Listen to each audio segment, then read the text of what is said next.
I never take shortcuts, not usually. But that morning, I was running late for an interview. Nothing big, just a small job in a town I'd never even heard of before. Greyditch. Google Maps showed me a road through a forest that promised to save me 20 minutes. It was just a thin, gray line cutting through a sea of green. No reviews, no street view, no warnings. I should have known better. But I tapped, start route, anyway. The road narrowed quickly. Tall trees crowded in on both sides, their branches blocking out the sun. The light dimmed, turning everything a dull greenish gray. My phone's signal dropped to 1 bar, then none at all. I thought it was just a dead zone. Then I saw the sign. Welcome to Greyditch. Population 153. The paint was fresh, the sign practically glowing, but everything else? Old, decaying, forgotten. No cars, no people, just silence, like the town was holding its breath, waiting for something. I slowed the car and rolled down the window. No birds, no wind, just the faint creak of a sign swinging somewhere far off. I looked around. Houses lined the street like a movie set, perfectly spaced, paint peeling in the exact same pattern on each one, like they'd been copied and pasted. Across the street, a man stood on a porch. He didn't wave, didn't blink, didn't even move, just stared. I gave a small wave. Nothing. Looked away for a second. Looked back. He was gone. No sound. No footsteps. Just gone. I felt a cold shiver crawl down my spine. I told myself it was nerves. I was just lost, that's all. But something about this place felt off. A few blocks later, I saw a gas station. Old and rusted pumps out front. No cars anywhere, but the lights inside were on. I pulled in and stepped out. The air was thick, like it hadn't moved in days. The door creaked open slow as I approached. Inside, dust floated in the beams of flickering bulbs. A man stood behind the counter, middle-aged, gray beard, eyes staring straight ahead. He didn't move until I spoke. "Hey, sorry, I think I'm lost. Can you help me out?" He turned slowly, eyes dull, voice low. "You shouldn't be here." I blinked. What do you mean?" No answer, just a pointed finger toward a narrow hallway at the back. Faint humming came from deep inside, like a machine. I wasn't sure I wanted to see what was back there, but I couldn't look away. The man's voice came again. "People who go back there don't come back the same." Like he'd said it 100 times before. I laughed nervously. "Is this a joke?" No response, just that same empty stare. I should have left. I really should have. But something about that hallway pulled me in, like it knew my name, like it had been waiting for me. I stepped past the counter.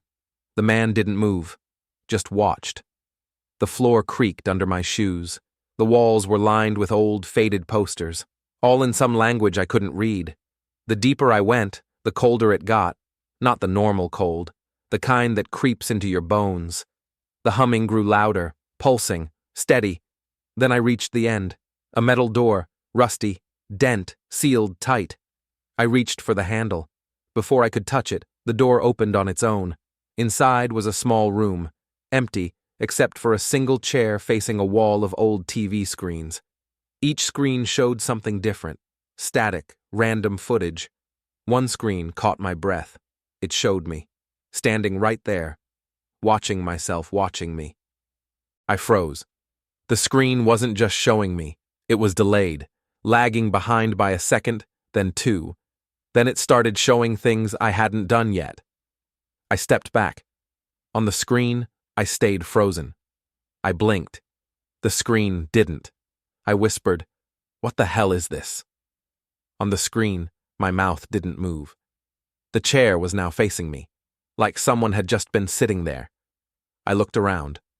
The room was still empty, but the door behind me was gone. No frame, just a wall. I turned back to the screens. Now everyone showed me. Me walking, me sleeping, me screaming, in places I'd never been, wearing clothes I didn't own, with people I didn't know. I shouted, "Stop!" The audio kicked in, my own voice, echoing back from every screen. Not from before, not from now, from some other version of me. I spun around, desperate for the door, but nothing, just a solid wall where the door had been. Panic started to creep in. My heart thumped loud in the silence. I pounded my fists on the wall. Nothing. Then, out of the corner of my eye, a flicker. The wall shimmered like heat rising on asphalt. Slowly, a door appeared. A door I hadn't seen before. It was old, wooden, and carved with strange symbols that pulsed faintly. I reached for the handle. It felt warm to the touch. The door creaked open, revealing a dimly lit staircase spiraling downward. I hesitated, but curiosity pushed me forward. I stepped out of the basement into dense woods. The trees here were different. Thicker. Their bark looked almost black. A heavy fog clung to the ground. I tried to get my bearings, but the forest felt endless. I started walking, hoping to find a path back to the town. But the further I went, the louder the whispers became. Soft voices just beyond hearing. Names. My name. I stopped. No one was there. Only the forest and those whispers. Suddenly, a figure appeared through the mist. An old woman. She wore a long cloak and carried a lantern that cast flickering shadows. Her eyes were bright, almost glowing. "Lost, are you?" she asked, voice raspy but calm. I'm trying to get back to Greyditch," I said. She nodded slowly. "That place has its secrets. You don't belong there, not really." "Then where do I belong?" She smiled sadly. "That's what you need to find out." Before I could say more, she vanished into the fog, only the forest and those whispers. Back in Greyditch, I found a small library. Dusty books lined the shelves. I pulled out an old journal. It told a story about a town trapped between worlds, a place forgotten by time, where people who got lost never truly left. Their souls were caught in an endless loop, repeating moments like a broken record. The town fed on memories, trapping anyone who wandered in. And now, I was part of the story. As I read, the lights flickered. Suddenly, the screens from the basement flashed in my mind. I realized the town wasn't just a place. It was alive. It watched, it remembered, it controlled, and it didn't want me to leave. Determined to get out, I mapped the town. I noticed patterns. The streets looped back on themselves. The same faces appeared again and again. I planned my escape carefully. Avoid the hall, avoid the gas station, avoid the man. I just had to find the old clock tower. Legend said it held the key. I reached the clock tower as the sun dipped below the horizon. Inside, gears turned silently. The clock's hands moved backward.